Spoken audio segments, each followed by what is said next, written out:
प्रार्थना करेंगे। गुरुर ब्रह्मा गुरुर्विष्णु गुरुर्देवो महेश्वरा गुरुर साक्षात् परब्रह्म तस्मै श्री गुरुवे नमः। तस्मै श्री गुरुवे नमः। ओम शांति शांति।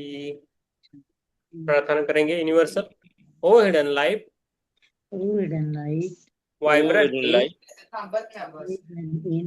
vibrant in every atom। every atom, O hidden light fluid and light, shining in shining in every creature। every creature, O hidden love, fluid and love, embracing embracing all goodness, all oneness.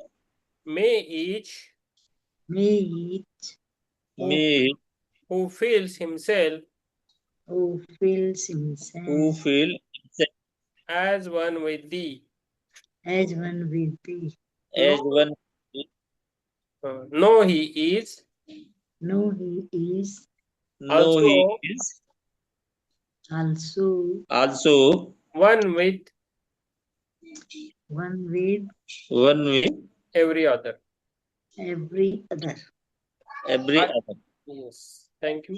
आज बात करेंगे सद्भाव के बारे में। थोड़ा short में पहले बोल देता हूँ, बाद में हम विस्तृत में जाएंगे।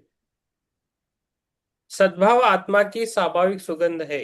नहीं तो ये लास्ट में पढ़ता हूँ, पहला है ना, थोड़ा ये करते हैं कि कैसा है सद्भाव, यानी क्या है। ओके, तो आपको समझ में आएगा।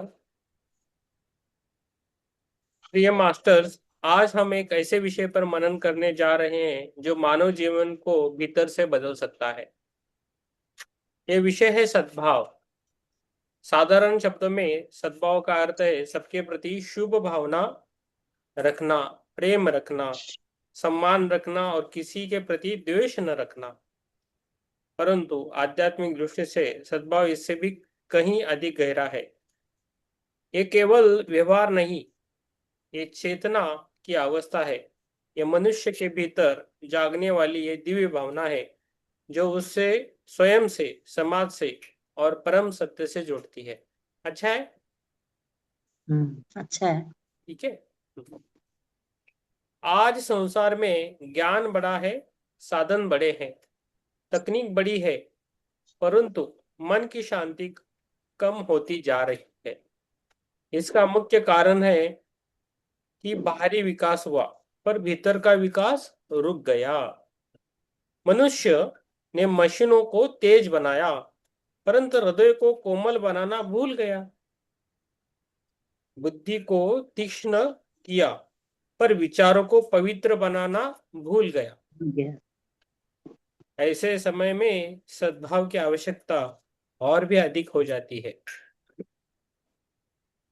आध्यात्मिक परंपराएं कहती है कि प्रत्येक जीव में एक ही परम चेतना का अंश है। शरीर अलग हो सकते हैं, भाषा अलग हो सकती है, देश अलग हो सकते हैं, पर आत्मा का प्रकाश एक ही है। जब हम किसी व्यक्ति को केवल उसके बाहरी रूप से देखते हैं तब भेदभाव जन्म लेता है, पर जब हम उसमें उसमें भी वही चेतना देखते हैं जो हमारे भीतर है, तब सद्भाव जागता है। यही सच्चा आध्यात्मिक ज्ञान है। यही सार है। अभी जो दो लाइन बोले ना, वही सार है सब बुक्स का, सबका। तो ये सीखना है हमें।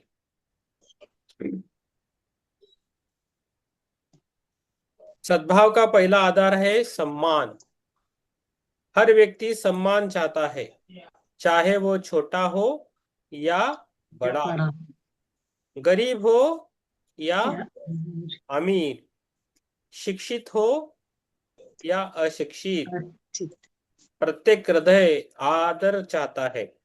जब हम दूसरों को सम्मान करते हैं तब हम उनके भीतर छिपे दिव्य तत्वों का सम्मान करते हैं। सम्मान से संबंध बनते हैं, विश्वास बनता है और समाज में सौहार्द सौहार्द बढ़ता है। समंजस बोल सकते हैं, सौहार्द। सद्भाव का दूसरा आधार है क्षमा।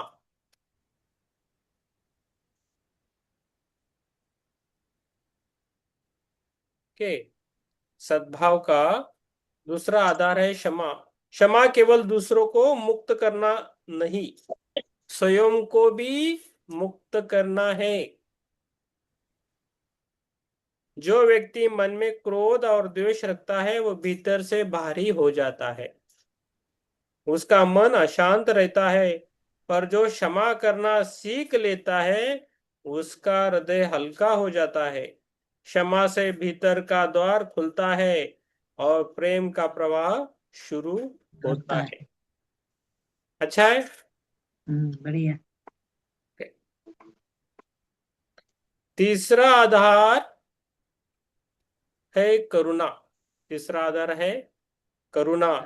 करुणा का अर्थ है दूसरों के दुख को समझना और सहायता सहायता की भावना रखना। सहायता की भावना भावना। रखना उसको करुणा बोला जाता है।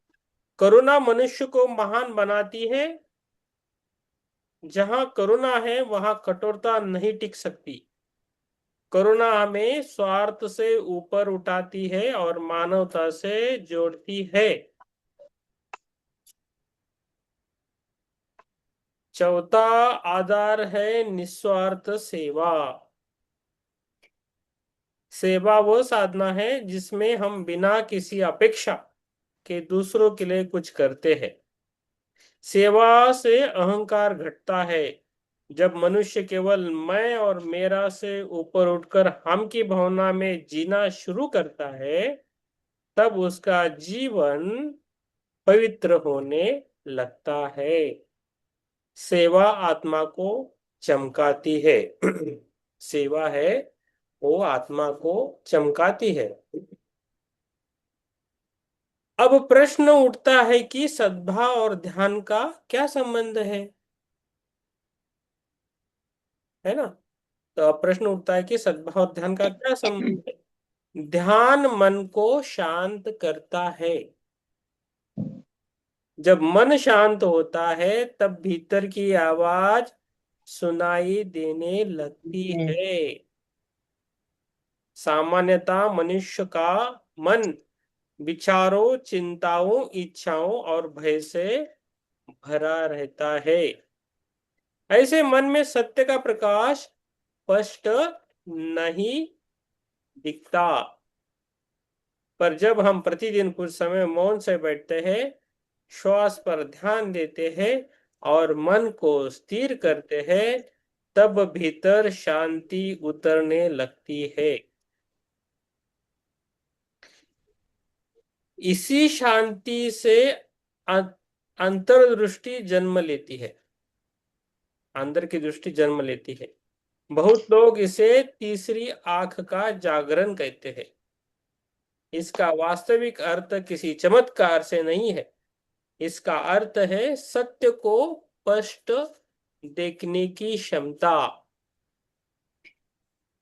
विवेक का जागरण, भीतर की समझ का खुलना।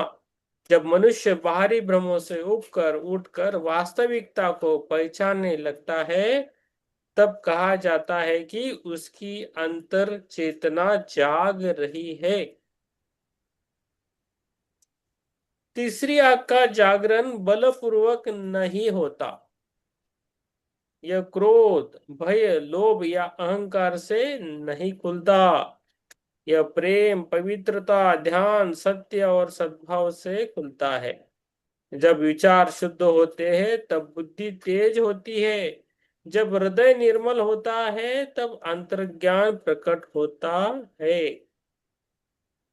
जब जीवन अनुशासित होता है तब चेतना ऊंची उठती है।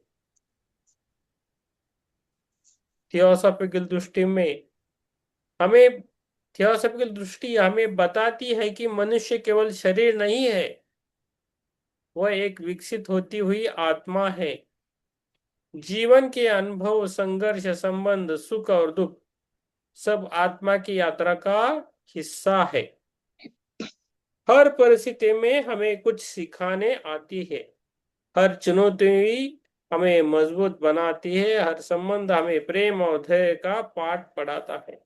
यदि हम ये समझ ले तो शिकायतें कम होंगी और कृतज्ञता बढ़ेगी। अभी है मोक्ष। मोक्ष का अर्थ भी समझना आवश्यक है। बहुत लोग मोक्ष को मृत्यु के बाद की अवस्था मानते हैं, परंतु आध्यात्मिक दृष्टि से मोक्ष अभी और यही अनुभव किया जा सकता है। जब मनुष्य भीतर के भय, लोभ, क्रोध, ईर्ष्या और अहंकार से मुक्त हो जाता है, तब वो स्वतंत्र हो जाता है। यही आंतरिक मुक्ति है, यही मोक्ष का आरंभ है। मोक्ष कोई दूर की मंजिल नहीं, ये चेतना की परिपक्वता है। ये चेतना की परिपक्वता है। होता है। जब मन शांत हो, बुद्धि जागृत हो, हृदय प्रेम से भरा हो और जीवन सेवा से सुशोभित हो, तब मनुष्य मुक्त जीवन जीता है। वही वह परिस्थितियों का दास नहीं रहता, बल्कि साक्षी बनकर जीता है। तो हम अपने जीवन से सद्भाव कैसे लाए? तो हमने तो ये जान लिया, तो अपने जीवन में कैसे लेके आए? प्रतिदिन सुबह कुछ क्षण शांत बैठे। प्रतिदिन सुबह कुछ क्षण शांत बैठे, अपने मन में सभी के लिए शुभकामना करे। अपने मन में सभी के लिए शुभकामना करे, जिससे मतभेद हो उसके लिए भी मंगल भावना रखे। जिससे मतभेद हो उसके लिए भी मंगल भावना रखे। वाणी में मधुरता लाए। वाणी में मधुरता लाए। किसी की निंदा कम करे। किसी की निंदा कम करे। सेवा का कोई छोटा कार्य अवश्य करे। सेवा का कोई कार्य अवश्य करे। गलतियों को स्वीकारे और सुधार का संकल्प ले। कृतज्ञता व्यक्त करे।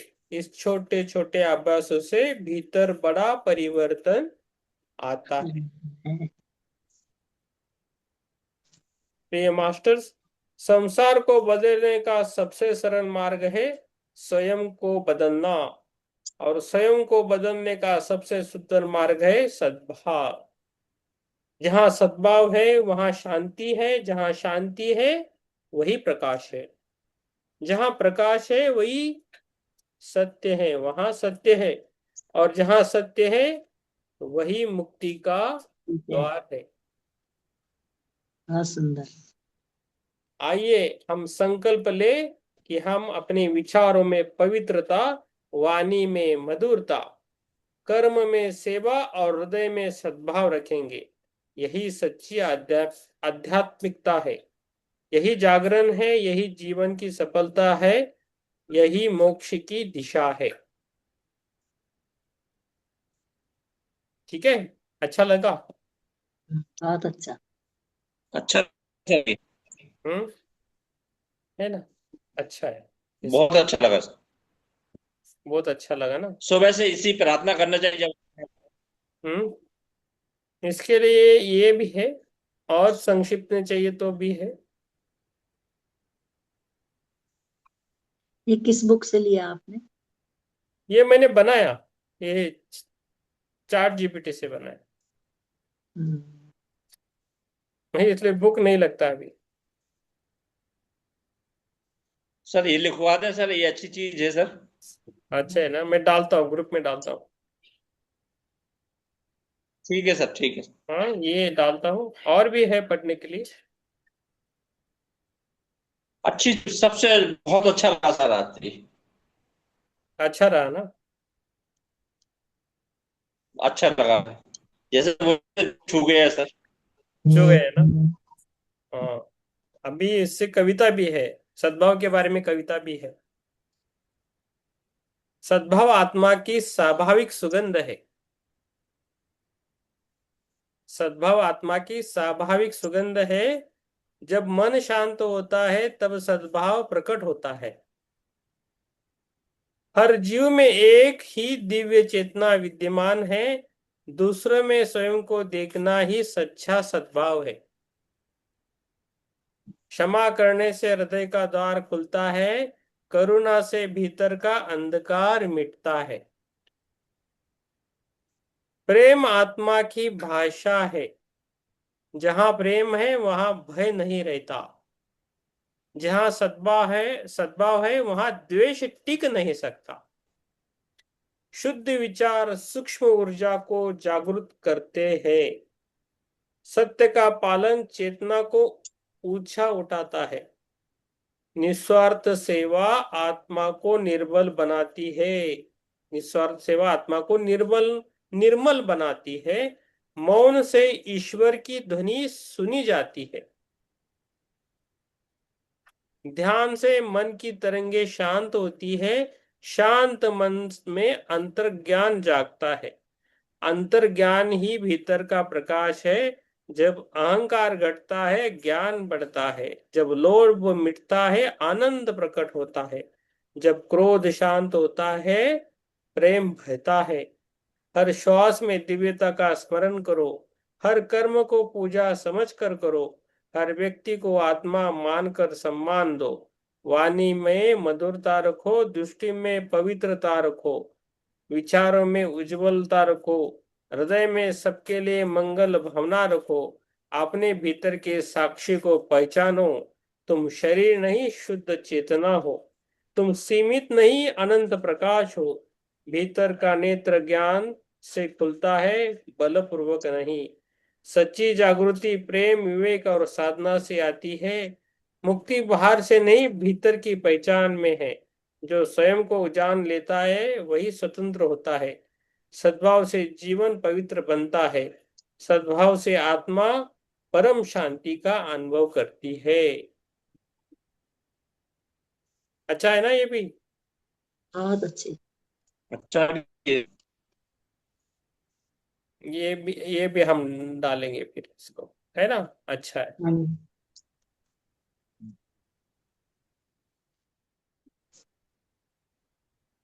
मैं डाल रहा हूँ जैसे जैसे होता है उसको। अच्छा है। ये लिया है। आप लिख भी सकते हैं कर भी सकते हैं। दोनों भी डाल दिया। और क्या है।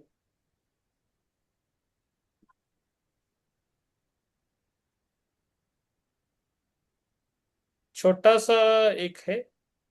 छोटा सा है।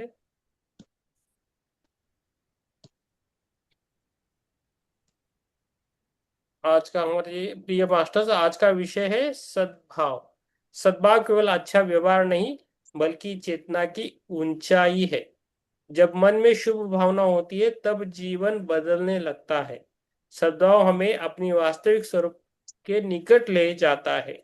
आध्यात्मिक परंपराओं में कहा गया है कि हर जीव में एक ही आत्मा का प्रकाश है। जब हम ये समझते हैं तब भेदभाव कम होने लगता है। सद्भाव का पहला कदम है सभी के प्रति सम्मान। दूसरा कदम है क्षमा। तीसरा कदम है करुणा। चौथा कदम है निस्वार्थ सेवा। जहाँ क्षमा है वहां हृदय को हल्का होता है। वहां हृदय हल्का होता है। जहाँ करुणा है वहां कठोरता पिघलती है। जहाँ सेवा है वहां अहंकार घटता है। और जहाँ अहंकार घटता है वहां ज्ञान प्रकट होता है। ध्यान सद्भाव को गहरा करने का श्रेष्ठ साधन है। प्रतिदिन कुछ समय मौन में बैठिए। अपनी श्वास को शांति पूर्वक देखिए। मन में विचारों को आते जाते देखिए। धीरे धीरे भीतर स्थिरता बढ़ेगी।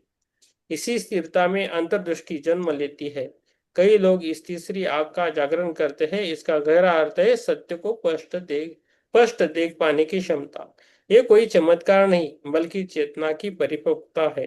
जब दृष्टि शुद्ध होती है निर्णय सही होते हैं। जब विचार शुद्ध होते हैं कर्म श्रेष्ठ होते हैं। जब कर्म श्रेष्ठ होते हैं जीवन पवित्र बनता है। थियोसॉफिकल दृष्टि हमें सिखाती है कि मानव एक विकसित होती आत्मा है। हर अनुभव हमें कुछ सिखाने आता है। हर चुनौती हमें मजबूत बनाने आती है। हर संबंध हमें प्रेम का पाठ पढ़ाता है। इसलिए किसी से द्वेष मत रखिए। द्वेष मन को बांधता है, प्रेम मन को मुक्त करता है, लोभ हमें नीचे खींचता है, त्याग हमें ऊपर उठाता है, क्रोध अधंकार अंधकार फैलाता है, क्रोध अंधकार फैलाता है, शांति प्रकाश जगाती है। मोक्ष का अर्थ है भीतर की बंधनों से स्वतंत्र होना। जब मन शुद्ध, बुद्धि जागृत और हृदय प्रेम हो जाता है, तब मुक्ति का अनुभव होता है। आइए सद्भाव को अपनाएं और अपने जीवन को प्रकाशमय बनाएं। ये हमें सद्भाव के बारे में हम क्यों बोल रहे हैं? हमें दो 2 महीने 3 महीने पहले ही आया था कि जो भी बोलना है सद्भाव पर बोलना है ज्यादा हमें।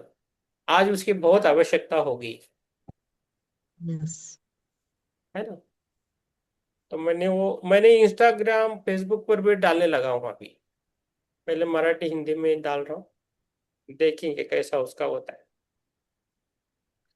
यस प्रभाकर जी, कैसा लगा आपको ये? अच्छा है। महाभारत में तो 5वां खंड पूरा बहुत बड़ा है स्वभाव में। किसमें है? महाभारत महाभारत के 5वें खंड में 6 खंड है महाभारत के। हाँ हाँ हाँ। तो उसमें 5वें खंड है, वो तो बहुत बड़ा है सद्भाव व्यवहार से। ओके। हाँ। यस, 9:39 हो गए। हम थोड़ा बहुत करते रहते, लेकिन और आगे भी कर सकते हैं उसको। और किस के बोलना है, किस पर बोल सकते हैं हम, देख लीजिए। आपने भी विचार बोलिए। आज ना प्रभाकर जी बोलेंगे। हाँ प्रभाकर जी, आप बोलिए।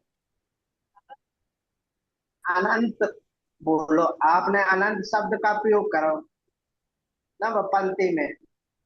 जीव आत्मा अनंत है, आप सीमित नहीं है। तो आपने अनंत कौन दृष्टि बेस पे। हम्म। नहीं पूछ रहे हैं, आप बोल रहे हैं। हाँ, आपसे हम पूछ रहे हैं अनंत। आपका वो बेस। हाँ अनंत, आपने ये बोला ना। तो ये ब्रह्मांड अनंत है। अनंत, अनंत का अर्थ क्या है? उसको अंत नहीं है। जिसका किस अंत ना हो, ईश्वर की जीव को शक्ति जोड़ो अनंत ना। अनंत। ब्रह्मांड तो अनंत होगा, हम्म। है। ईश्वर की लेकिन शक्ति जीव को अनंत है। जोड़ना आपने हमारे स्वयं को अनंत में परिवर्तित। हम्म। उस पे हम बोला है कि आपने कौन बेस पे। यदि आप अपन आत्मा के बेस पे ले लें तो आत्मा लिखत है तब का होते आत्मा अनंत माने तो एक आत्मा जो अनेक सही धारी हैं उनको लेके एक शब्द बोला तब आत्मा। हम्म। तो का आवाज। तो उस हिसाब से तो ठीक है, अनंत है, व्यापक है। हम्म। यह लेकिन व्यक्ति विशेष से संबंधित ले रहे हैं, हम्म।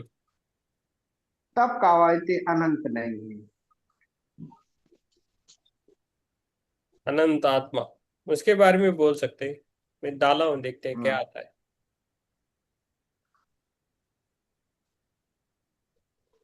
अनंत आत्मा के बारे में जानकारी। आत्मा कल मनुष्य। हाँ बोल। ये बोला है जो कल का जो प्रोग्राम आपका सेट भया ना, ये इसका सदव्यवहार पे बोलने का, चित्ता जी का, ये अब ईश्वर कृपा से इतना हो गया है हमें। ये 8 बजे का आवाज थे, 8 पौने 8 के लगभग हमने डिसाइड करी थी। माने आज्ञा चक्र के द्वारा माने मनोभूति हमारी भाई थी कि सर ने बोला कि अष्टांग योग पर, तब मन बोलो नहीं अष्टांग योग नहीं, कुछ 2 दिन के लिए सब माने कुछ ऐसा हो जाए। कुछ आज चित्रा मैडम ध्यान में, और जो माने ध्यान की पद्धति भी जो होना चाहिए, माने कि कुंडलियन से संबंधित, तो वो पूरा कल कवायद पूरा होगा, वो भी आपने लाओ हम्म सदव्यवहार को। यस। हमारे इससे अच्छे हम जैसा व्यवहार से, हमारे विचारों से ही कुंडलिनी जागृत होती है। उसके लिए मान भाई भाई हम कोई मंत्र अब तो मंत्र की थोड़े जरूरत नहीं होती है। हम्म तो जे चीज कि अब तो थोड़ा बहुत आज्ञा चक्र वगैरह जागृत हो रहा है धीरे धीरे।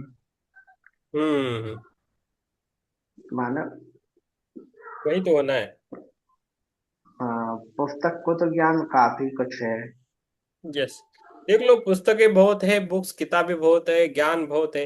हमें क्या चाहिए, वो लेकिन इम्पोर्टेंट है। हमें हमें व्यवहारिक ज्ञान सीखना है ना, उसको हम्म व्यवहार में सही। लाना है और अपने आप खुद जानना है। हम्म सही है। किताबी ज्ञान तो दूसरों का ज्ञान हुआ ना, सही कह रहे हैं। उधार का ज्ञान हुआ ये। ना ना ना नहीं जी जी, थोड़ी उधार का कैसे आपने बोल रहे हैं कि पुस्तकों में भी कवायद कुछ ऐसे शब्द हैं बिना ज्ञान की कवायद दृष्टि के हो ही नहीं सका था। आप अपने अंतःकरण से या मनोमय कोश से आपके मन में विचार उत्पन्न हुए, आप उस हिसाब से काम करोगे, तो सही गलत को निर्णय थोड़ी हुई है। सही गलत को तो संविधान, जो जिस प्रकार से संविधान है, जिस प्रकार अब आप क्योंकि आपने हमारे साथ हिंसा करी तो हम हिंसा का उत्तर हिंसा से दें, तो उसके लिए संविधान है, नियम है।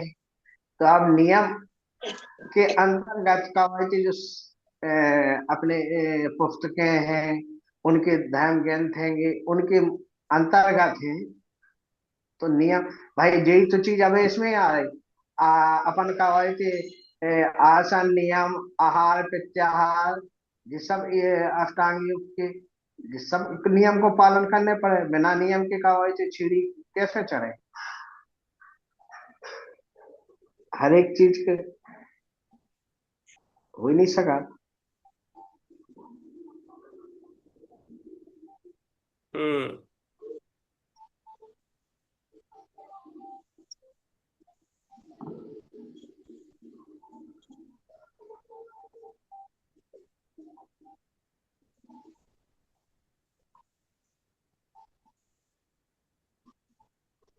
आज अब भाई कल का वो परसों की पुस्तक में वो गुरु शब्द के लिए आया था कि वो आध्यात्मिक, तो उससे हम थोड़े असमय थोड़ा आए कि जी शब्द माने इनने प्रयोग करो कि गुरु नहीं, जो अंतःकरण बोले, अंतर चेतना चेतना से जो आवाज निकले, गुरु की बाह्य गुरु की कोई आवश्यकता नहीं है। तो उससे हम थोड़े बुरे माने, जबकि क्या कि नहीं तो गुरु परंपरा एक दूसरे के द्वारा शिक्षा ज्ञान तो व्यापक है।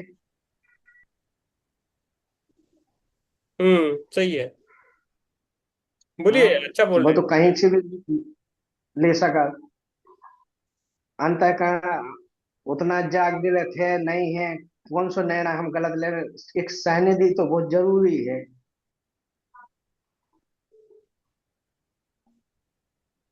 हम्म गुरु परंपरा से अपने राम भी आए, कृष्ण भी आए, और भी आए, सबने गुरु बनाए। हम्म भाई गुरु की आवश्यकता है, नहीं तो वो परंपरा ही नष्ट हो जाए। और नष्ट होने के बाद फिर अपने मन के अनुसार, मन मुताबिक व्यवहार करने लगे वो अपने मन के अनुसार। भाई कोई बाह्य रूप से साधने वाला भी तो हो। हम्म भय भय खत्म भाव बस।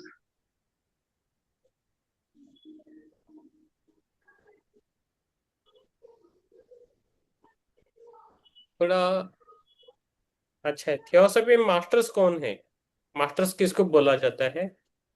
थियोसॉफी में मास्टर्स या महात्मा बोला जाता है। महात्मा, मास्टर्स या महात्मा। तो इसलिए मास्टर जो शब्द है, थोड़ा सोच समझ कर यूज करना है। इसको भी डायरेक्टली मास्टर्स नहीं बोल सकते, ऐसा बोल रहे हैं। महात्मा यानी उन उन्नत आत्माओं को कहा जाता है जिन्होंने ज्ञान, करुणा, आत्म संयम और सेवा के उच्च स्तर को प्राप्त किया है, उनको महात्मा बोला जाता है या मास्टर्स। क्या मास्टर साधारण मनुष्य जैसे होते हैं, ये प्रश्न है। वे भी मानव विकास की यात्रा से गुजरे माने जाते हैं, पर उनका चेतना स्तर बहुत ऊंचा माना जाता है। तो पहले मानव में भी थे, बाद में उनका जो स्तर है ऊंचा हो गया, चेतना का स्तर। उन्हें मास्टर क्यों कहा जाता है फिर? क्योंकि उन्होंने अपने मन, इच्छाओं, अहंकार और निम्न प्रवृत्तियों पर मास्टरी प्राप्त की है, इसलिए वो मास्टर्स है। क्या वे पूजा के लिए हैं? क्या उनकी पूजा कर सकते हैं?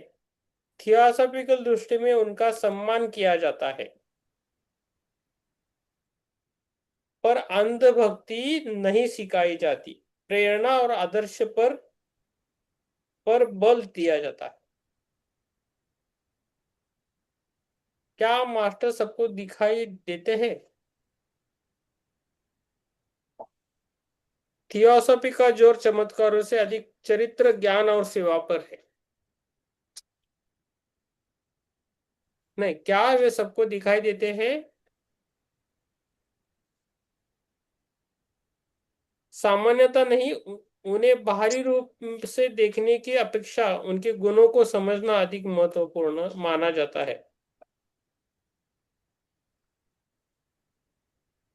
मास्टर्स का मुख्य कार्य क्या माना जाता है? मानवता के नैतिक, बौद्धिक और आध्यात्मिक विकास में सूक्ष्म रूप से सहायता करना। वो सूक्ष्म रूप से सहायता करते हैं।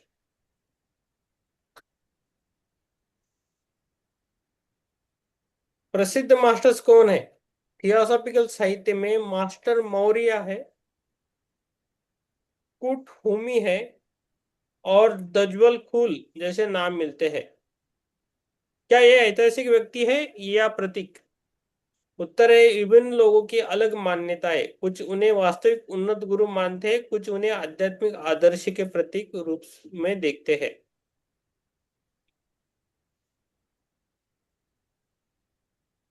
मास्टर्स कहाँ रहते हैं फिर? वो कहाँ रहते हैं वो मास्टर्स? परंपरागत कथनों में अलग अलग स्थान बताए गए हैं, पर मुख्य शिक्षा स्थान से अधिक चेतना पर केंद्रित है। चेतना के चेतना हमारी ऊपर होनी चाहिए, ऐसा बोल रहे। उनसे जुड़ने का सही मार्ग क्या है? कैसे जुड़े उन मास्टर्स को? उत्तर है सत्यवादिता, सत्य बोलना है, ध्यान करना है, सेवा करनी है, करुणा करनी है, अनुशासन करना है और शुद्ध जीवन जीना है। तभी हम उनको जुड़ सकते हैं। क्या मास्टर्स किसी एक धर्म से जुड़े हैं? तो उत्तर है नहीं। थियोसॉफी सार्वभौमिक सत्य पर बल देती है, किसी एक धर्म तक सीमित नहीं। मास्टर्स का संदेश क्या माना जाता है? मानवता एक है, आत्मा अमर है, कर्म का नियम सत्य है और प्रेम सर्वोच्च शक्ति है।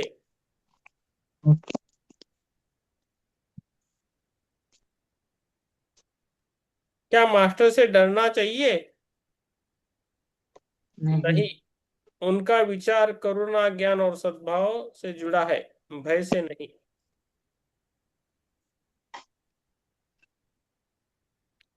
मास्टर से सबसे बड़ी सीख क्या है? स्वयं पर विजय पाओ, सबकी सेवा करो, सत्य खोजो और प्रेम पूर्वक जीवन जियो। यही है। मास्टर्स और गुरु में क्या अंतर है? उत्तर है, गुरु सामान्य शब्द है, मास्टर थियोसॉफिकल साहित्य में विशेष रूप में उच्च विकसित चेतना वाले मार्गदर्शकों के लिए प्रयुक्त होता है। क्या मास्टर्स का उद्देश्य व्यक्तिगत लाभ देना है? उत्तर है नहीं। उद्देश्य चेतना का उत्थान है और व्यापक कल्याण माना जाता है।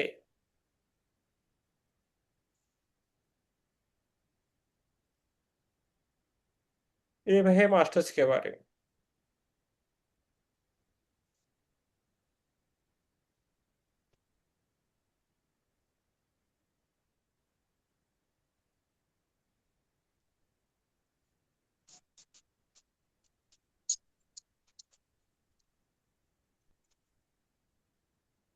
कौन से मास्टर्स है?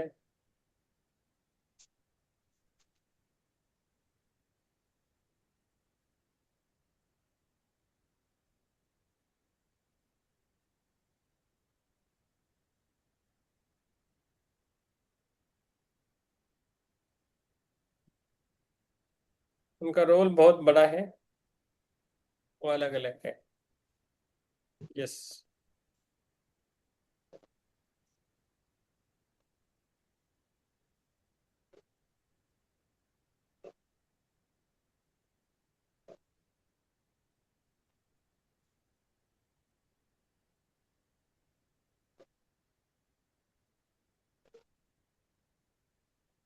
किसी को कुछ पूछना है या ध्यान करेंगे फिर?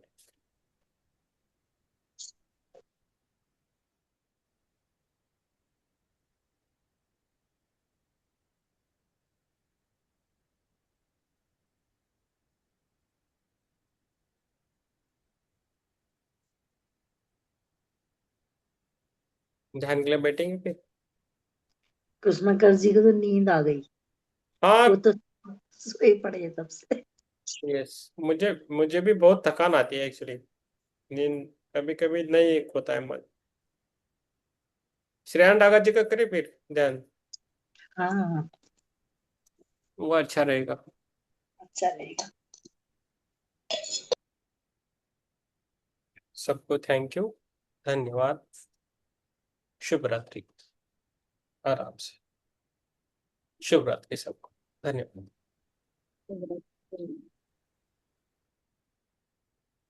धन्यवाद।